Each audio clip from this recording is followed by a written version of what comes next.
Hello, 102ers. Do you know why you're working a little harder this week than my fall and spring semester 11-week classes are? Do you know? Well, there's a week missing. Because you're in a 10-week summer class rather than an 11-week accelerated spring and fall class, we have to combine 2 weeks, and this just happens to be that week. Sorry, folks. It won't be as easy as I had hoped, but if you work very hard this week, you'll find that the final draft of your paper will be a breeze. Just a quick run through the 2 announcements for this week. The first is our normal weekly announcement that this video is attached to. Now, my usual greeting blurbs are up here, with what we did last week, what we're doing next week. Here's the introduction, begging you to watch the video. Oh, look, there's the video, woo! And then we're going to have this coming up. It's going to be the video chapter listing, which I think is really helping a lot of you because I'm seeing the views on my videos go actually up, which is nice. Then we have a preview of anything that you want to get ready for. Here's what we have to read, and then the assignments that are due on the 30th, okay? Very important. Make sure you're on top of it. Check your announcements, okay? I'm still getting people asking where things are, but they're right here. Okay, please check the announcements before freaking out. After this, we have an announcement that I put up every semester to kind of give you a helpful hints and, if you're paying attention, checklist on how to complete your final paper. We've got the due date here on Sunday, July 21st, and there is no late. There is no late on that because I am literally giving you to the very last second of the semester. If you do not turn in by 11:59 p.m. Eastern on Sunday, July 21st, it will be a 0. There you go. But down here, it tells you exactly what you need in the paper. It tells you exactly how to do it, okay? Make sure you follow these. And then down here, this is kind of how I grade it. I look through it 3 times. And I need you to kind of go over this, make sure that you understand it. And once again, I have attached the Unit 3 sample and directions paper to this announcement here, as well as this announcement here. Sound good? I think that's perfect.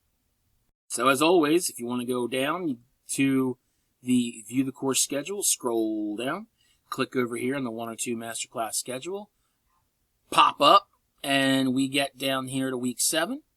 You will see that there are 1, 2, 3, 4 things to look through, although it's a little bit tricky because this one's going to be a lot. Something that if you haven't already done, it's not a bad idea to do again, maybe. And then you have 2 assignments over here. This one's going to be, pretty simple, but a little bit lengthy, and this one's going to be a lot more involved. The more work you put into this, the better you're going to be. But let's not stick around here. Let's go right into it. So, thesis statements, writing and importance. Boom. There we go. It's a general review of everything you've ever learned about thesis statements over the course of your English language education. If I were you, with these examples of thesis statements, I would focus on the divorce and the job markets, okay? So, the absolute divorce versus no-fault divorce, and then down here, today's crumbling job markets. The drug education one is awful because it needs work, It's vague, it's general, it doesn't really do anything. The Shakespeare one here is absolutely pathetic, simply because it falls far short of where it should be. It was written by someone who wanted to appear smart and educated, but didn't do it, okay? So ignore this one altogether. The rest of this page, again, is a review, okay? It is a review, and I want you to pay attention to really what your thesis statements should do, okay? You need a single sentence, not 2 sentences. Your papers aren't long enough for multiple sentence thesis statements just yet. Stick with a single sentence. Guide your reader to the argument. Make sure it's clear and direct. And organize and develop your essay based on your perspective. You're basically giving that direction. So, here's something very important. The thesis statement focuses and unifies the entire essay. Everything in your paper should support this thesis statement. Very, very important, okay? And then down here, finally, a strong thesis statement should be supportable and specific. It's supportable in that everything that you put in your paper must prove that thesis statement. It cannot be something that's just opinion. It cannot be something that is just based on religion. It's got to be backed up with reason, facts, and examples. And it must be specific enough to say, I want to write about the ideas to stop pollution in the South Pacific and maintain the health and longevity of the coral reefs. Okay, great. You can't just write, I want to write about ocean pollution.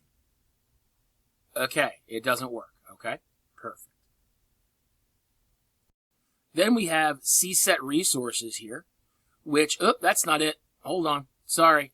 We'll do it this way. CSET resources. Kabam. As you can see here, there's 1, 2, 3, 4, 5, 6, 7 different things in here that you probably want to go through, okay? We've touched on them a couple weeks ago, which is fantastic. You can go back to week 5, I think it was, and review those documents there and the video that I made to go for it a little bit more in detail. But if you need a little bit of help with these, go through them. Email me. I'll be more than happy to help you with that. Look at the attachments on the week 5 announcement. That will show you the CSET paragraph labeled spanking, I believe.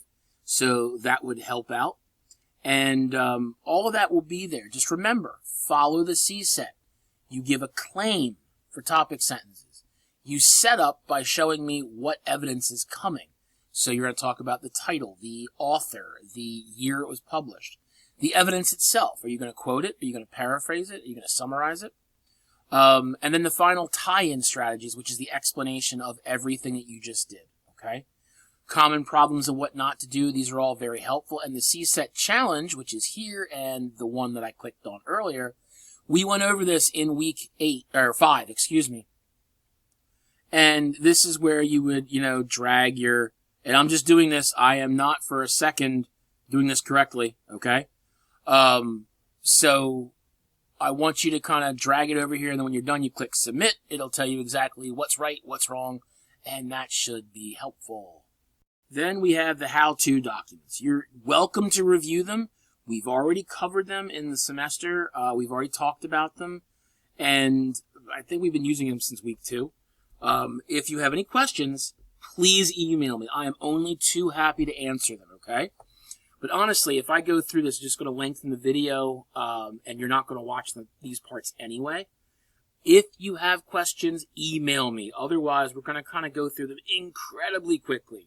First, to find EBSCOHost, you go back to the original page here, the student portal. Go to Student Success Toolbox over here on the right. Find Library. Click on that. Scroll down, and under Databases, it's the third one. Clicking on that will take you right in. So once you see EBSCOHost, you can click on this link too, and it'll take you right back to EBSCO.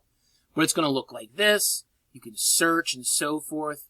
Make sure to click the full text box. Make sure to enter the date as 5 years or less. And remember, that would be 2019 or 2020, 2021, 2022, 2023, 2024.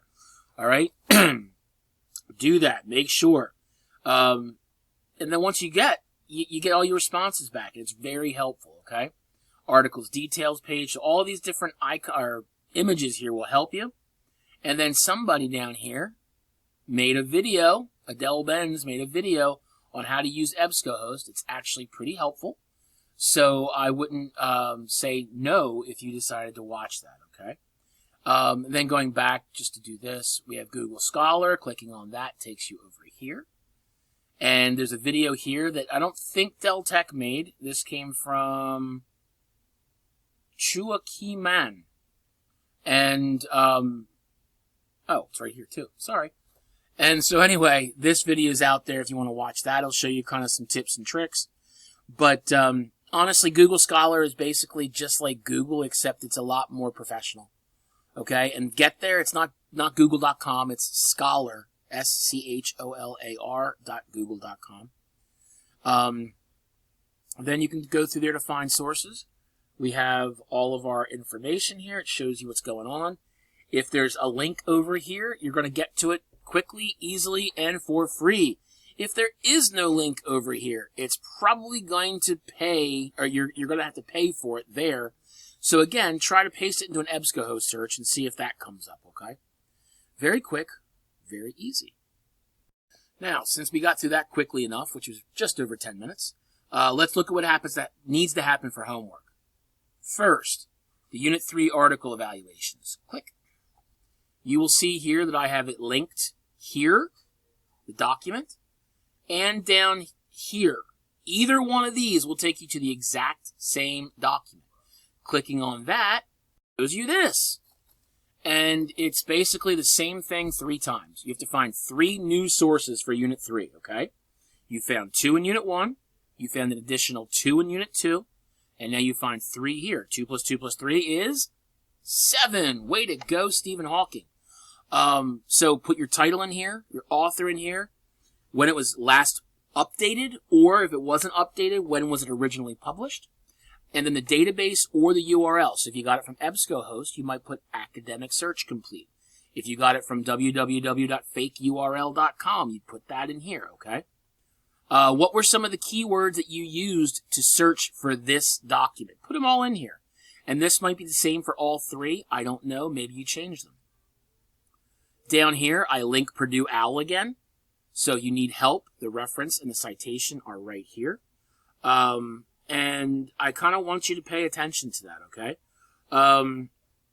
You need to find 3 sources that are 2019 and later. So once you put all that stuff in here, we go into the APA reference. Like, seriously. Now you can get some material to help you prove your point, folks. Smile. It's APA. It's awesome. It's going to be a lot of fun. You've only got 4 weeks left. Please remember that the references I'm talking about are the long-form details that appear at the end of the paper on the aptly titled references page. They appear once and only once. The citation or parenthetical citation or in-text citation, they are the short-form details that appear as many times as you use the source within the paper. And that citation should link up to a single reference at the end. One reference, multiple citations. Okay? So this is where I want the long form, the full reference. It'll look something like this. And through the magic of editing, there it is.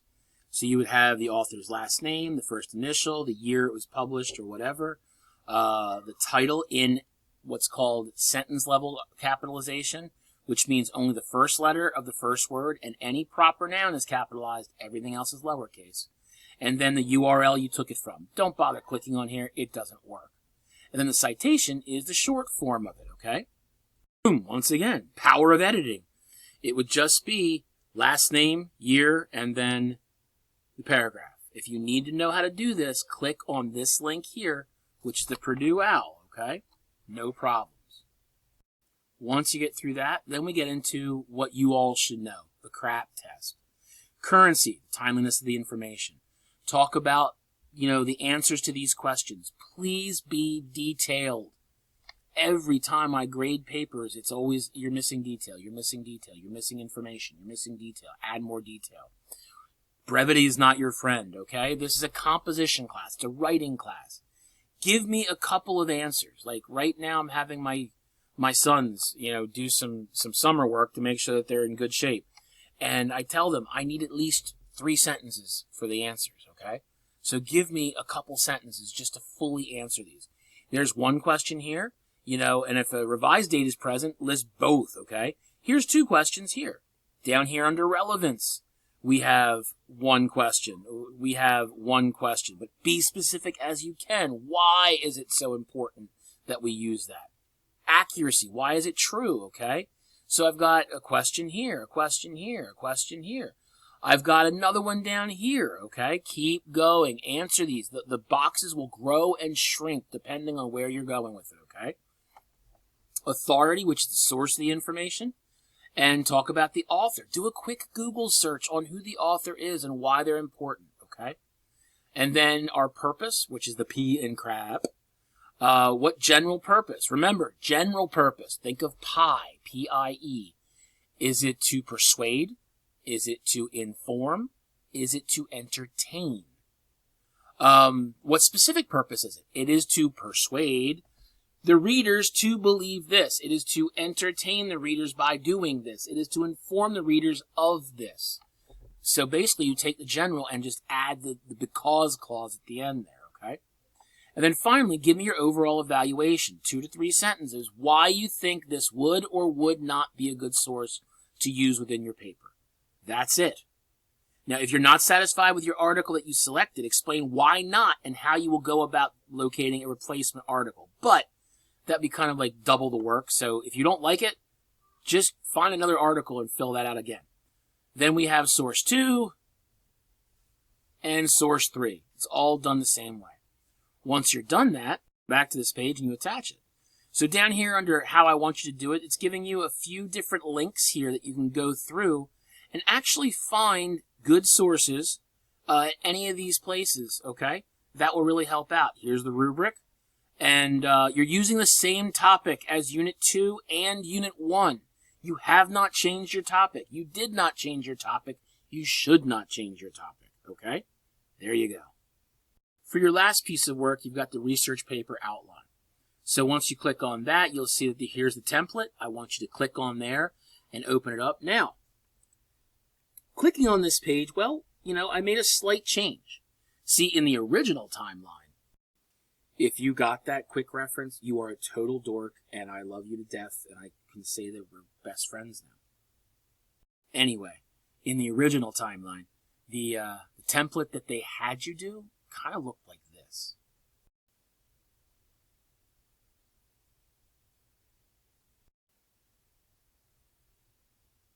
I know, right?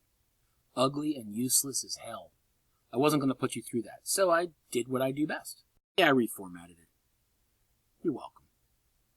This one's a little bit more involved, yes, but it's much easier to work through. It shows you exactly what needs to go where and will allow you to understand how to start writing your paper. So everything that I have is broken down. You have your introduction, and here's what your hook will go. What's a hook? Oh, well, how will you convince your reader about your topic being worthwhile? What else a brief background needs to go in there. Okay, and my thesis statement, which I took from the end of my Unit 2 paper. Fantastic, I can do that. Then we have our background section in here. We need the general information, kind of showing you exactly what should go where. What sources did you use here? And then we have our development. Okay, argument points, right? Our CSET. Here is CSET number 1. Claim, setup, evidence, and tie-in, right? Different order, but it's still the same exact part. And what sources do you plan on using, okay? You're going to do that for argument point 1, argument point 2, and argument point 3. If any of you are go-getters and want to do more argument points, that's perfectly fine. Just put it in here, okay? No problem. Then we have our counter-argument, which I believe we're going to start talking about very soon, maybe next week. What are the most common objections? Like your argument. What do most people who don't agree with you say? All right? What does the other side say? What sources are you going to use to show what they say? And then your rebuttal. How do you answer that? How do you come back on that? Okay, what source are you going to use? And then finally, your conclusion. Restated? I don't think that's the best term. I'm going to change this right now to here. Echoed thesis statement instead of stated. Because I don't want you to just copy and paste it. I want you to paraphrase your thesis statement, okay? Provide a sense of closure. A lot of you saw that in the last graphical organizer that you turned in for the Unit 2 paper. I want that sense of closure in the conclusion so your reader feel that they've come full circle. And then reaching beyond. What's the call to your reader? What do you want them to know, see, or to do? And then here you're going to list out at least the 7 sources that you have and then any additional sources that you may have, okay? So you fill this out and you pop it into the assignment. And that's pretty much it, folks. So did all that make sense? A lot of material which hides behind all the other material. I want you to focus on getting that outline done because if you do, you'll find that your paper starts to click into place. Get it done right and with detail, folks. If you have any questions, please feel free to reach out. If not, then I look forward to seeing your outlines next week. Best of luck, do great work, and see ya.